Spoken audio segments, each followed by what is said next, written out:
Okay.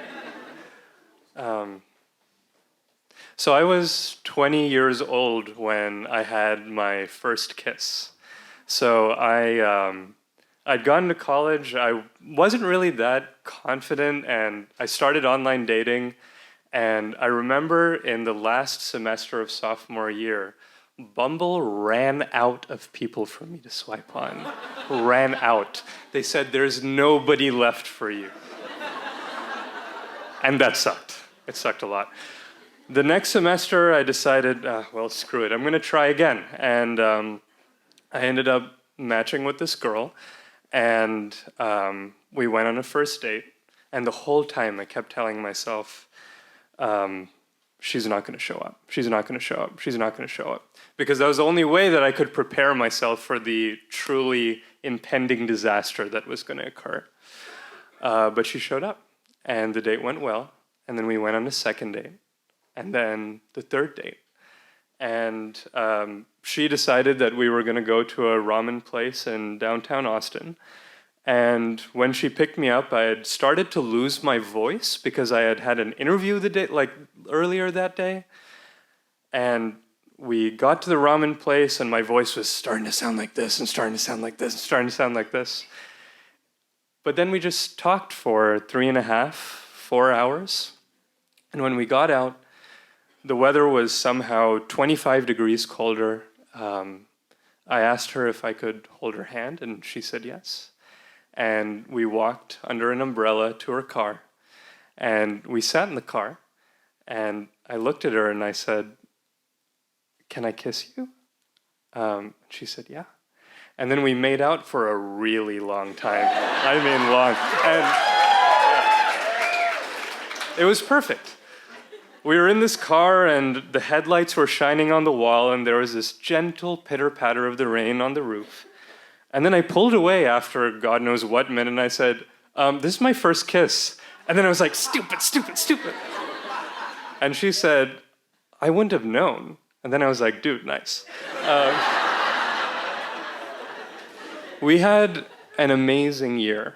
I went to go study abroad, and she visited me when I was abroad, and then we had to flee the country because pandemic was starting.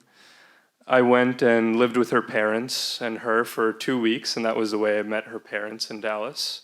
And that was one of the happiest memories of my life. I did an internship in Denver, and she graciously decided to join me there, and we lived together for 2 months. And then some time passes, and things weren't going super well, but I didn't have the confidence to bring it up. But you know, my ex-girlfriend was always much, much more intuitive than me. And she just got that we weren't the right fit for each other.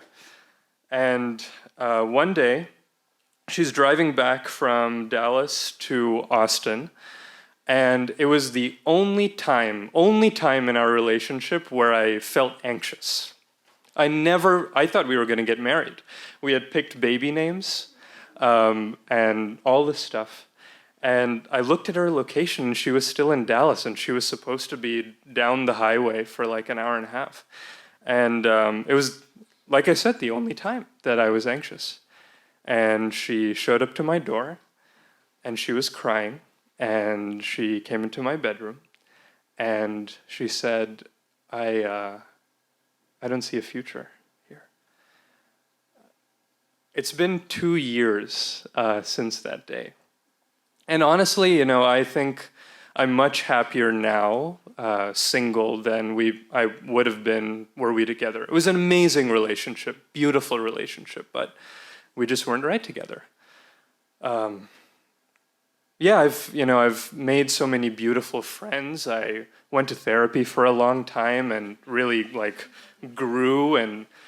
But there's this, I think, this cavern that relationship left that keeps eating the things that I seem to be putting around it. And as I grow bigger, as my personality grows bigger, and my life grows bigger, and I get more friends, and I feel more fulfilled, the cavern keeps getting bigger too. I haven't been with anyone in 2 years. The most I've done is I've held hands with someone. And of late, I decided I needed to process it all.